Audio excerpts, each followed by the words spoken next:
he immediately called me up and invited me to come down and play for 4 days at Seminole with Ben. And I had just turned 16 years old at the time.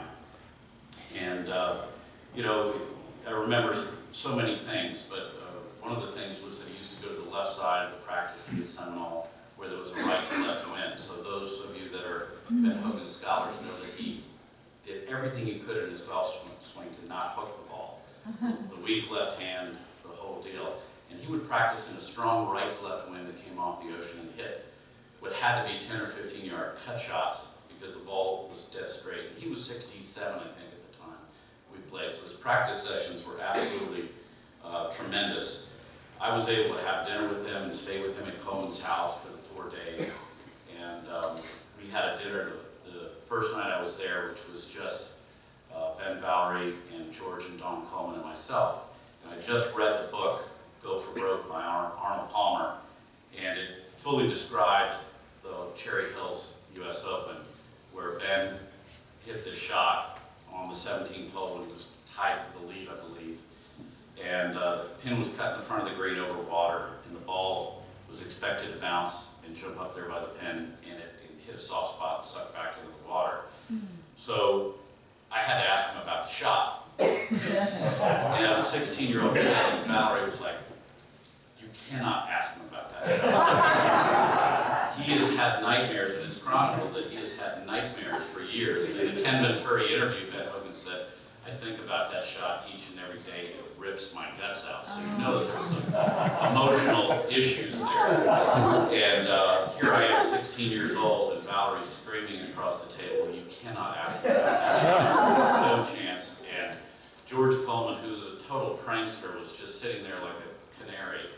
And Ben was very polite and said, no, Valerie, let me tell him about the shot. And he described it exactly the way I explained it, where, you know, the US Open greens are like cement, and the only way he needed a birdie to go in front, and it hit a soft spot and sucked back into the water. And so I had that story described to me in a table of 5 by Ben Hogan, which is a pretty interesting experience. The most heralded moment with Ben Hogan was at the end of that particular trip, where we were taking our bags from Coleman's house, our suitcases and our golf clubs, played our last round of Seminole.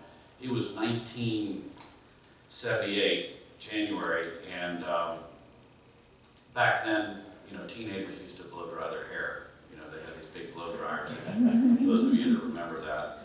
And I had the, you know, Ringo Starr haircut. So, you know, we're unloading our golf clubs out of the trunk, and Ben Hogan grabs this hair dryer, and he looks, he says, what's this? And I said, oh, that's not good. I said, that's a hair dryer, Mr. Hogan.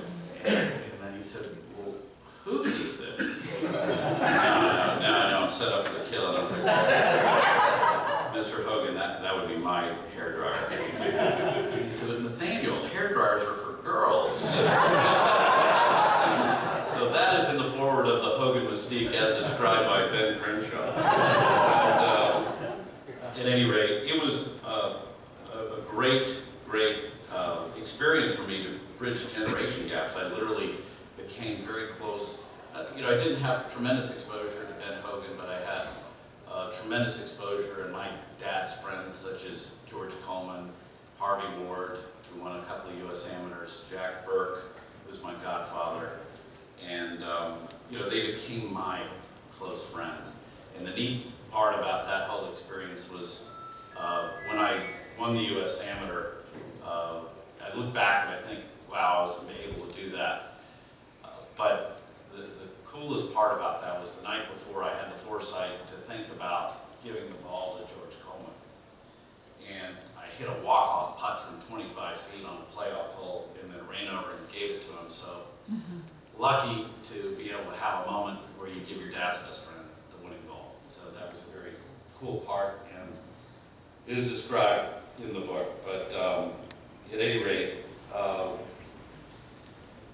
it's been a privilege to talk here. It's been a privilege to know the legend Ben Hogan. And very cool for Jamaica, and very cool for Sarah to have this day. Congratulations.